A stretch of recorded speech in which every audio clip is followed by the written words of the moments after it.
Bismillahirrahmanirrahim. Perkenalkan, nama saya Azidatul Hasanah dari kelas PBA 4A akan mempresentasikan materi tentang taksimul kalamu ila khobari wa insya'i. Kalam terbagi menjadi dua. Yang pertama, kalam khobari. Pengertian kalam khobari: kalam adalah susunan dua kata atau lebih. Secara bahasa, khobar berarti berita. Secara istilah, al-khobaru huwa ma yahtamilu as-sidqa wal kadhiba li dzatihi. Artinya, kalam khobar adalah kalam yang mengandung kebenaran dan kedustaan karena zatnya. Unsur-unsur kalam khobar yaitu mahkum alaih atau subjek, mahkum bih atau predikat. Macam-macam khobar berdasarkan kondisi mukhotob. Yang pertama, khobar ibtida. Khobar ibtida yaitu mukhotob tidak ragu dan tidak ingkar dan tidak menggunakan alat taukid. Contohnya, akhuka qodimun, saudaramu telah datang. Yang kedua yaitu khobar tholabi. Mukhotob ragu dan menggunakan alat taukid. Contohnya, inna akhuka qodimun. Artinya, sesungguhnya telah datang saudaramu. Di sana terdapat alat taukid, yaitu inna. Yang ketiga yaitu khobar inkari. Khobar inkari adalah mukhotob mengingkari isi berita. Contohnya, wallahi inna akhuka qodimun. Di sana terdapat alat taukid, wallahi dan inna, yang artinya demi Allah, sesungguhnya saudaramu telah datang. Fungsi yang pertama, jumlah fi'liyah, at-tajaddud wa al-budus. Artinya menunjukkan pekerjaan yang berubah-ubah sesuai dengan waktunya tanpa disertai sebab yang mempengaruhinya. Contohnya, asyraqatis samsu, yang artinya matahari telah bersinar. Yang kedua yaitu jumlah ismiyah, yaitu al-subut wa al-dawam. Artinya menunjukkan pengertian kekal dan tetap. Contohnya, as-samsu mudiyatu, yang artinya matahari adalah sesuatu yang bersinar.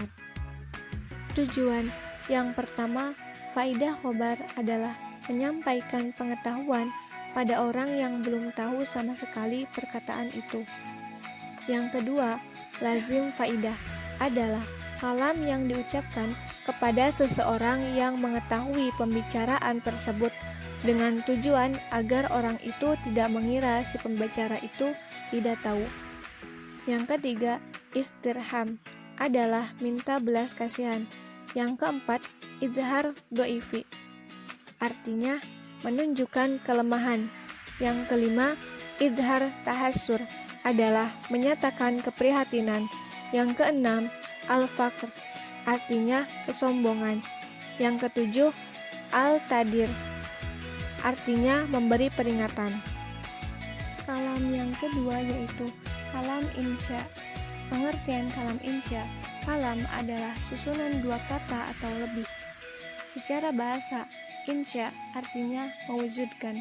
Secara istilah, ma la yahtamilu as-sidqa wal kadhiba li dzatihi, artinya kalimat yang tidak mengandung kebenaran dan kedustaan karena zatnya.